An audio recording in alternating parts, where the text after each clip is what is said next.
Hello, and welcome to Made in the County. My name is Logan Summers. I'm the producer of the Made in the County podcast and your host for today's episode, Stories We Must Remember. I've been with the Regent Theater just over a year now. Working on this podcast is only part of what I do. I also edit all the Regent's videos, run the live streams, and operate the switcher during the streams. I help program all the movies and make sure they make it up onto the silver screen for you all to enjoy. Today, I'll lead you through stories of our past, stories told by Prince Edward County's own.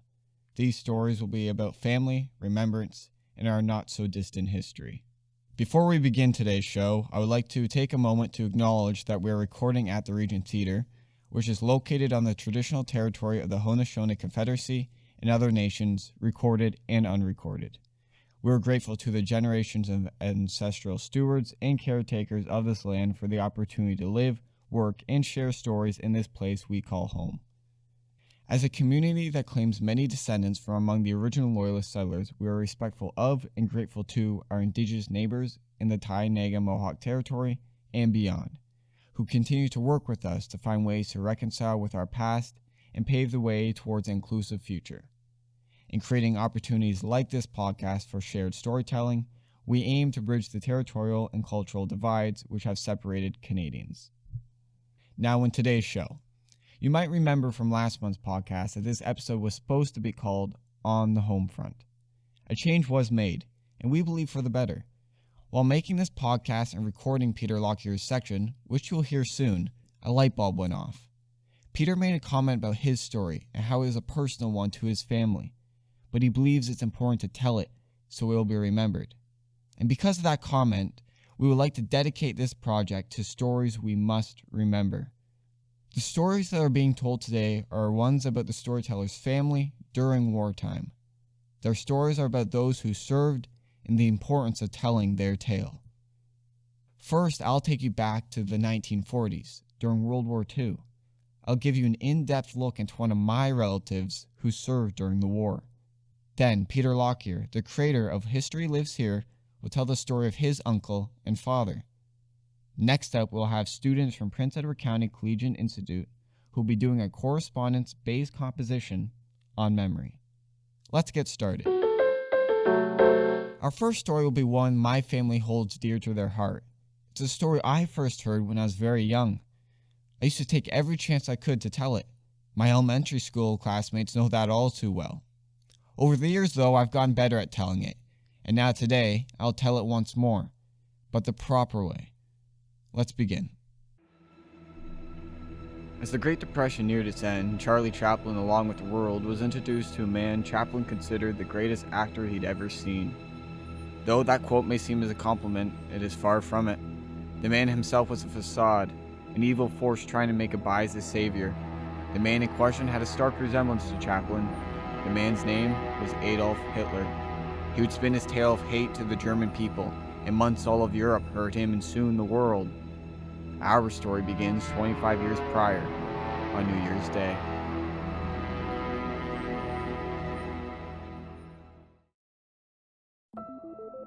Imagine a world without stories, where we simply experience, then forget. It's hard to imagine.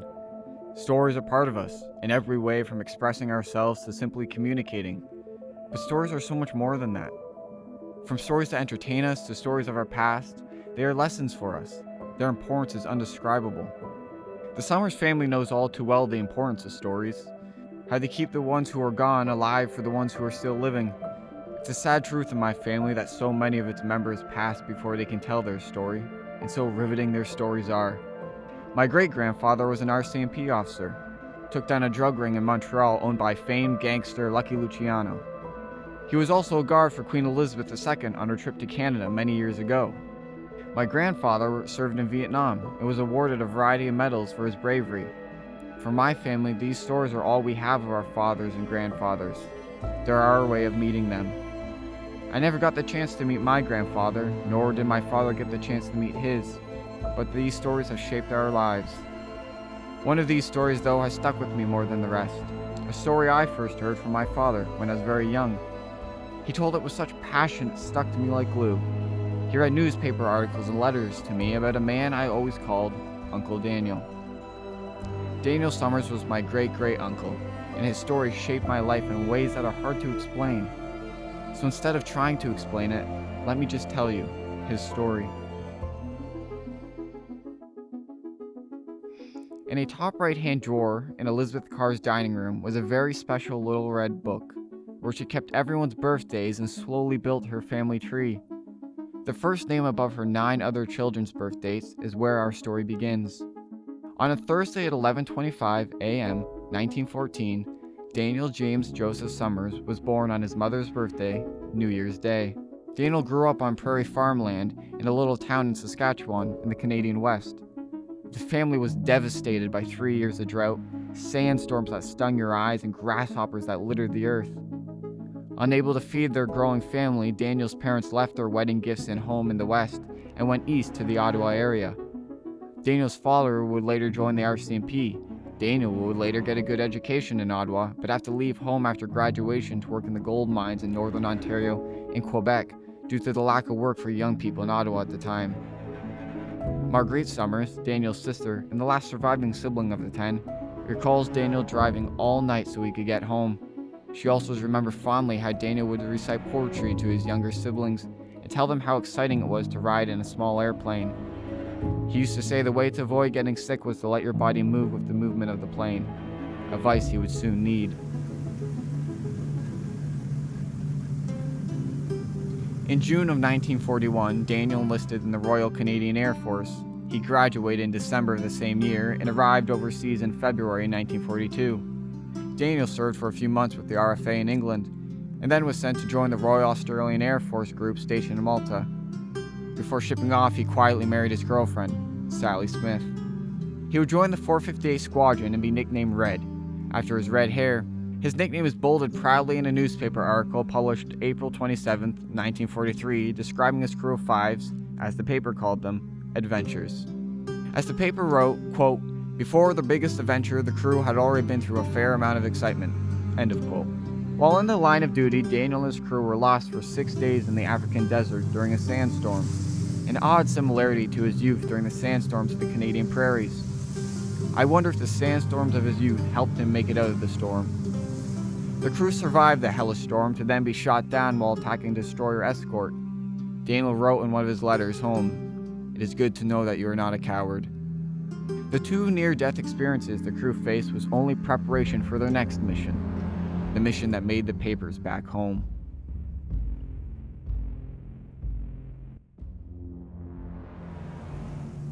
It was late January. The aircraft was one of several sent out to seek and destroy an enemy convoy of 2 large steamships and 3 destroyers near Sicily. Their over 18,000-pound bird of wood and metal carried more than 4,000 pounds of explosives. They hurtled through a melancholy sky with no land in sight, just the immense body of water below. It was below zero in the cockpit, so bitterly cold their hands were stiff. Gordon Banks, one of Daniel's fellow crew members, is quoted in the article, quote, "It's a very black night with no moon. We were one of the first striking aircraft to attack, and we came in right between 2 of the destroyers. Immediately we were caught in a murderous crossfire from all 3 destroyers, and what a going over we got. In a few seconds our kit looked like a flying sieve. Our hydraulics went completely, down flopped our wheels, and stayed down. Our flaps were knocked out of commission and holes appeared everywhere. To put the finishing touch on our trouble, one engine started to cut out. Inside we were in an unholy mess." End of quote. The crew slithered and slid about in the thick oil from a hydraulic system. They fought to keep the flying wreck in the sky. They were being bombarded by enemy fire. Shards of metal bounced off the already mangled aircraft.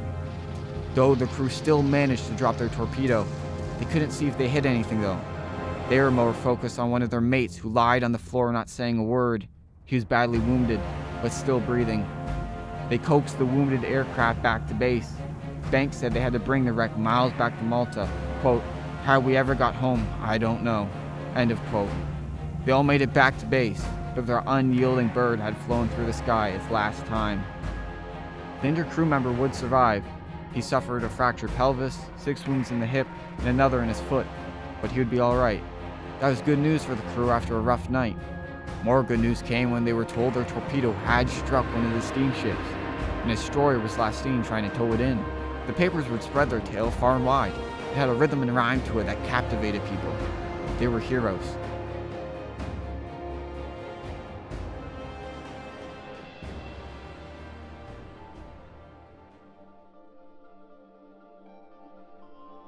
Though the papers made Daniel's time overseas seem adventurous and thrilling, his letters tell a different story. Through his curious words asking what's going on back home, you get the sense he was lonely. June 13th, 1943. Dear Mother, well, here I am in Tunisia now.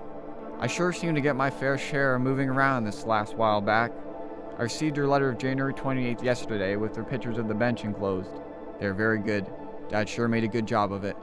It is hard to say whether I'll be here very long or not. The course I was to have has not materialized as yet, but they seem to think we'll get it all right. So as far as I am concerned, things are more or less at a standstill right now. One of the boys who left Malta after I did told me that there were several parcels and cigarettes arrived there for me a few days after I left, and as far as he knew would be forwarded on, so I may eventually get them after all, provided someone doesn't steal them. You never mentioned anything about the car. Do you still use it now and again, or is gas ration too much now to bother? The tires must be about finished now anyway. Well, here's hoping you're all in very best of health, as this leaves me here. Give my regards to everyone. Bye-bye for now. Hope to hear from you soon. There's no cable service from here, so it is impossible to send you any for now. All my love, your loving son, Dan. After their heroic act and brief fame in the papers, Daniel was about to be sent home to Canada to train as a commissioned officer. In his eagerness to be with his new bride, he boarded a Wellington bomber headed in that direction. Daniel would never make it home. While flying at 300 feet, the bomber's starboard engine caught fire. How this happened and what happened next, we will never know for sure. The story my family always knew and told was the bomber was attacked. The pilot was injured and Daniel kept it in the air until everyone was safe. But it was too late for him. He saved the lives of his fellow servicemen and sacrificed seeing his family again and to grow old with his wife, Sally. This version of the story is backed by a family friend who knew Daniel and the siblings at the time, though we'll never know what truly happened 300 feet in the sky that June day.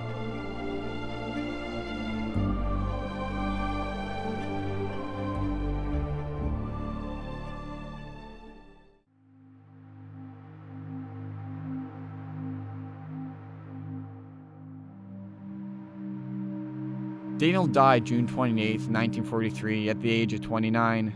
An Ottawa paper at the time read, "Ottawa flyer killed overseas." The last letter we have from Daniel was to his brother, and soon-to-be sister-in-law, my great-grandfather and grandmother, wrote June 23rd, 5 days before his death. Dear Lawrence and Ruth, it was indeed with some measure surprised yesterday that I learned from Sally's letter of June 1st that you were getting married today. I deeply regret not being able to send you a cable for such an occasion, but there's no such cable service in this section of North Africa. Here's wishing you both everlasting health and happiness. Things are very much the same here from day to day. Sally's mail is coming through pretty regular now. The last letter from home was January 28th, which I received a couple weeks ago. 4 months at the longest should see me through, but where to from here, who knows. I've seen the greater part of this section anyway. Once again, wishing you both all the best. Your brother, Dan.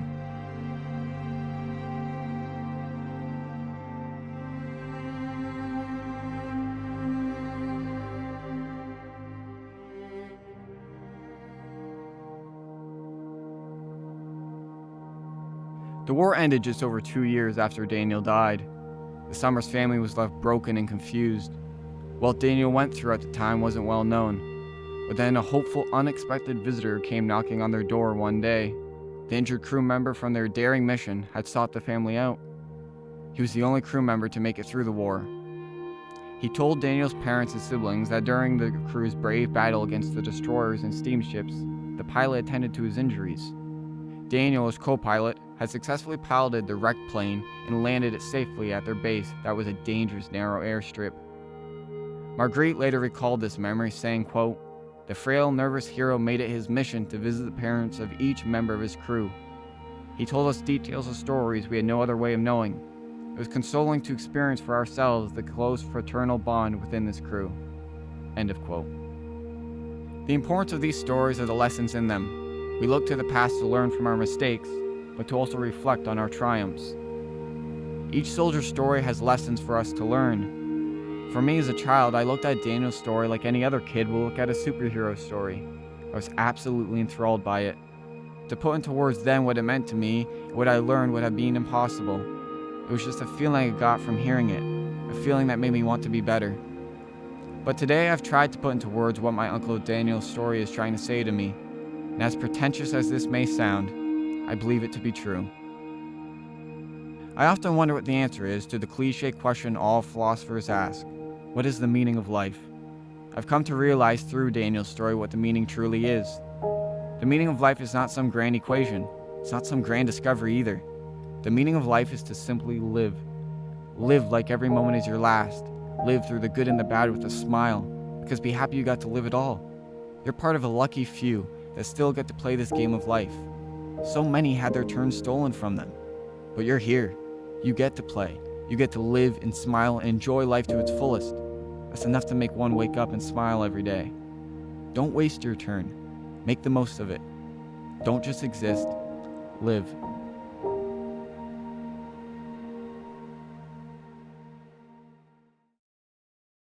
Hi, my name is Logan Summers. I'm the producer of the Made in the County podcast. The Regent would like to send out our thanks to two artists whose music is in the piece you just heard. Both make copyright-free music for use in creative and commercial content. So big thank you to Scott Buckley and Kevin MacLeod. Both of them are incredibly talented. All the details on each individual song used in this piece can be found in the description. And a quick word from me. I would like to dedicate this piece to Daniel, Lawrence, and Michael Summers. Your stories have made us better. We miss you.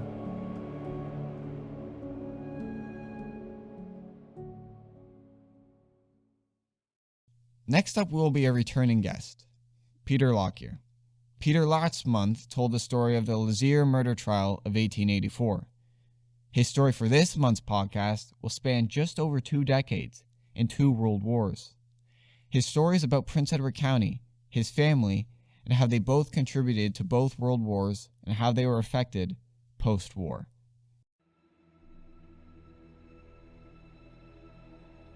The First World War initially came packaged as a romantic overseas adventure for farm boys from small towns across the country.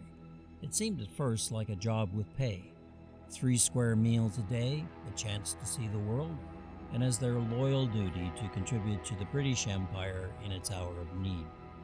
Few knew of the horrors to come.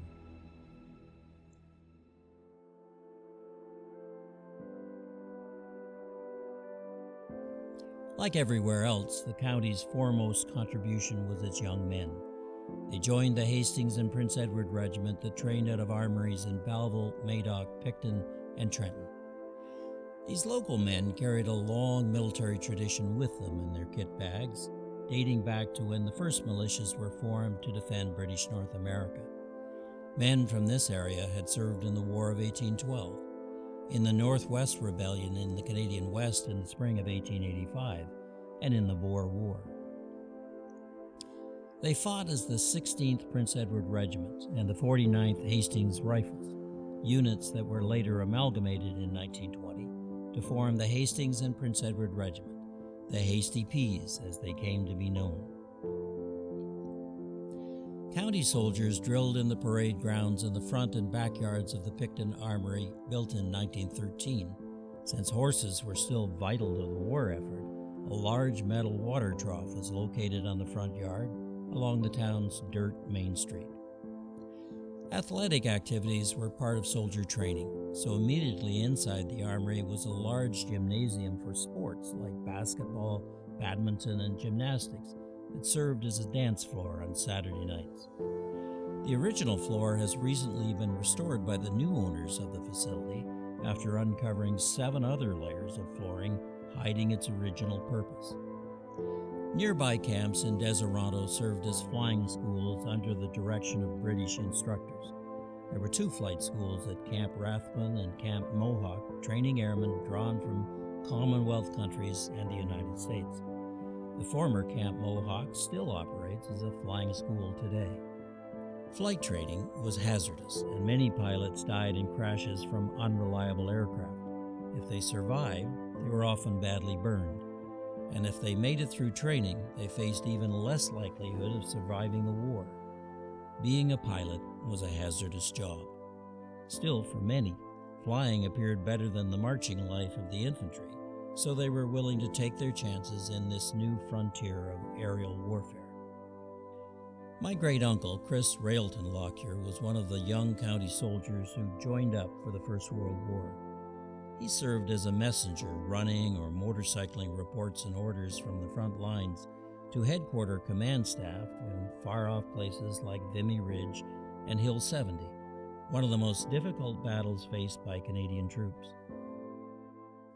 More than 9,000 Canadian soldiers died at Hill 70, including my great-uncle Chris. He was either blown away by a bomb or stepped on a mine on August 17th of 1917 at age 19, one of thousands of teenage soldiers who were in a dangerous place a long way from home. Years after the war, some family members took their car to a Belleville repair shop. A former soldier who worked in the garage recognized their name and told the story of Chris's death. "He just disappeared," said the former soldier. "He was there one moment near me and gone the next, and no trace of him was ever found." Yet Chris did leave some things behind, a series of letters back home to his parents, my great-grandparents, Martha and George Lockyer. They operated a small farm on the outskirts of Picton and served as a family post office to track their sons serving in different units overseas. The letters provide small details of harvests, pets, and life on the home front. The letters from Chris, sometimes censored by Army personnel, often reflected a homesick son writing with some disappointment that there were no presents or packages delivered in time for Christmas. On Christmas Eve 1916, Chris wrote, "Dear Mother and Father, just a line to let you know I am okay. I have not received any news from home since I have been in France. I have been kind of looking for a parcel for Christmas, but it is now Christmas Eve, and I have not gotten one, so I've just given up all hopes of getting one. We have joined our battalion and are in billets quite a distance behind the lines. We cannot even hear the guns back here. We are very lucky not to be in the trenches. We are in barns again, but we are now so used to them they are just like homes. We expect quite a time tomorrow. All the men in our company are putting in 2 francs to get a good feed. They are putting on some sort of concert too, so I guess we won't do too badly. I wouldn't wonder that you will miss us quite a bit, it being the first time Brother Alex and I are away for Christmas. We don't get very much news here, you know. We get hold of some old newspapers once in a while. A continental version of the Daily Mail is sold around here every day for 3 cents, but it is always 1 or 2 days late. It's awfully comical to see the French newsboys. The boys here smoke like fury. I saw a lad today no more than 3 years old smoking. They come around the English soldiers asking for English souvenir cigarettes. Well, I guess I have told all the news for this time and will write soon as I get a letter. Remind me to the folks around home. Your loving son, Chris. Martha's letters mirror those of her son, asking if he has received earlier correspondence or any packages.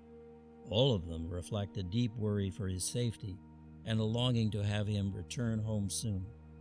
She kept all these letters, all that she had left of her son Chris, along with a telegram from the Defense Department announcing his death. There was also a large bronze medal in her collection. It was known as a death penny, as it looks like an oversized penny that was given to families who lost loved ones in the war. The collection stayed in our family for a century, entrusted to a next generation every few years, who added more details as they discovered them. It turns out this family collection was one of the most complete in Canada, and we donated it to the Queen's University Archives recently, so this history will be available to others in the future. Chris Lockyer's name is listed on the cenotaph in Picton, a memorial unveiled in 1920 and paid for by a group of successful business people with county roots, who called themselves the Old Bois Club.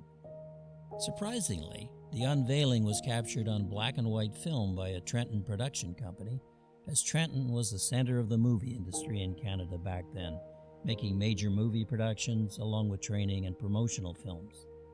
It was a well-attended public event as the Spanish flu epidemic of 1918-1919 had subsided after exacting a deadly toll among returning soldiers and the general population. It's estimated 30 to 50,000 Canadians died from the disease and millions worldwide. Efforts to control the spread of the epidemic will sound very familiar to us today. Quarantines, the closure of businesses, government offices, and event venues, and the wearing of masks. Canada formed its Federal Health Department in 1919 as one of the responses. But by 1920, cases of the Spanish flu had subsided, and the unveiling of the War Memorial and events at other public venues like the Regent Theatre were once again welcoming audiences. There was, I suppose, an upside to the war. The First World War and the one that followed were peak years for the local canning industry. Demand for food was so great you could put anything in a can and make a profit. Prince Edward canning factories expanded dramatically, and the area became the dominant player in the industry, earning this tiny place the title as the Garden County of Canada. The start of the Second World War once again bolstered this local industry. The building of Camp Picton in 1939 as a Commonwealth flight training center created plenty of construction jobs and demands for services. Women took over jobs traditionally occupied by men, as once again the Hastings and Prince Edward Regiment made its way overseas, this time for campaigns against German and Italian forces in Sicily, Italy, and France. Italy was thought to be the soft underbelly of German forces. It actually wasn't. The Canadian troops inched their way northward, enduring endless force marches, nerve-wracking night patrols, stiff resistance, and attacks from German rockets they called Moaning Minis. The regiment became the most highly decorated Canadian unit for its wartime exploits. Wherever it went, it took its mascot, a metallic, larger-than-life Indian chief, swiped from a Picton canning factory roof just before the unit shipped out at Christmas 1939. Somewhere near Brest, France, the mascot was lost or buried, and despite attempts to recover it, the mascot has never been found again. The Brickman family of Rednersville donated one day of production each week at their canning factory in Ameliasburg to produce jams and other products for the war effort donated to the Red Cross. After the war, they received a letter in 3 languages, English, French, and Esperanto, from a prisoner of war who had received a jar of their jam during the first hours of his release. The prisoner wanted to thank the Brickman family for this first taste of freedom. Over 300 members of the Hasty Peas never returned. A member of the regiment, Canadian author Farley Mowat, captured the full horrors of this Second World War in his book And No Birds Sang. But for those who survived, their return on October 4th, 1945 was a huge celebration as they departed the Belleville train station for a final march downtown before being released into the arms of their wives and families. My dad fought in that war. He was another Chris Lockyer named after his deceased uncle. Dad never talked much about the war. He served as an air traffic controller in England. He wouldn't eat any meat that had anything to do with sheep, as mutton was apparently the standard fare of wartime meals. On a couple of occasions, I heard him talk about other local veterans as we drove by their places. This man was still so shell-shocked, he headed for ditches every time a vehicle backfired. Another drank too much to keep the memories away. And Dad had also done something quite illegal at the end of the war. As an officer, his bags weren't checked by customs on his return to Canada. Just as well, because he had smuggled some Nazi pistols for another county soldier who after the war lived just a few houses from us. I always view Remembrance Day as an opportunity to be grateful to previous generations of all cultures who have left us this special place. It's an inheritance that has been hard-earned. I think it's our job to be stewards of this history in our time, to ensure it is remembered and cherished in the future.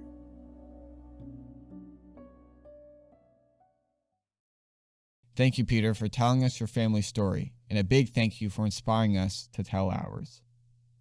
Also returning this episode is Matt Sheehan, and a group of PECI students. Next up will be their correspondence-based composition on memory. Enjoy. Dear great-great-uncle Sidney, I never knew you. I never would have, even if you came home from World War I. I know little of what you went through, but my family tries to honor you. We read your journal and solemnly try to understand what your days are filled with. We look at old photos and imagine you living a normal small-town life outside of Kingston. We imagine the switch from a rural life to busy England as just a young man. You got to meet the King of England. You had your adventures. We wish you had gotten to share them with someone. We look at your pilot's classes, the ones you died in, and feel your pain. We run our fingers along the handlebar of the plane you went down in and try to understand those last fleeting moments. We think of your grave, all the way across the sea, planted firmly in Belgium soil, and dream we can someday visit. Your family still knows you and wishes they had gotten to know you better, and your family will fight for your memory. Love, your great-great-niece. Dear Great-Grandpa, we never met each other, as you were gone long before I was born. However, I've heard a lot about you. I've heard about how you were just 24 years old when you fought for our country in the Second World War. I've also heard about how you spent so many days in battle, fighting for peace. I've seen all of the letters you sent to your family who were waiting at home for your return. I've learned about how you were brave, even when it was difficult. And most recently, I was told about how you were shot in the back, but managed to survive. Thank you for all of your sacrifices that you had to make so that we could have the freedoms that we have today. Even though I've heard about you a lot, I don't think I'll ever fully understand everything you went through. I wish I could have met you. Your great-granddaughter, Natalie. To any pets whose owners went to war, I hope you understood why they had to leave and why they weren't the same when they came back. I know that even though you couldn't talk to them, your support eased the trauma they'd experienced. Pets can be healing and helpful, much more than you get credit for. Sincerely, someone who cares about animals. Dear time, you're a fickle thing. You stretch beyond our comprehension and understanding. You're never stopping. Always moving. Always proceeding. You're a one-way street moving at a steady pace. We can't go back. We can't flip to a part of a book a couple pages ago and expect something different. You force us to remember. To reminisce. To recede into the banks of our mind in search of memories. Remembrance is your godchild. The longer we remember, the further we are from that it is we're remembering. It fades, like trying to look through a foggy mirror. You keep us moving. Thank you to all the students and Matt Sheehan for participating in this month's episode. We hope we can have you back soon. For this month's podcast, we won't be ending off with music or any promotional material. It just didn't feel right to do so. So for the next 10 minutes that is usually filled with music, we would like to urge everyone listening to reflect. Reflect on your family's history during some of the worst times in history. It can be hard to do so. The stories can be tough to hear, but those are the stories with the strongest lessons.